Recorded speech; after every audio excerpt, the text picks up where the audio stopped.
Ойбай, бір боянатын зат алып реңделу керек еді ше. Бір реңсіз болып бара жатырмын. Қазір деген боянатын зат көбейіп кетті ғой. Біздің кезімізде рахат еді. Тек қана Oriflame еді ғой. Сапасы да күшті, қол жеткен алатын еді. Күшті еді сол Oriflame'дер. Апай, қазір де бар ғой Oriflame? Әлі бар ма?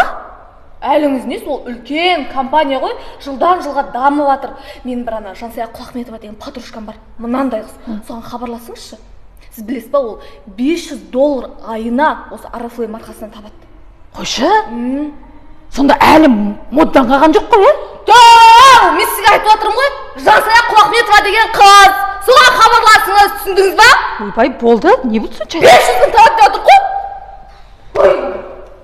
Жаңа $500 деп жатыр, 500 мың болып кетті ма?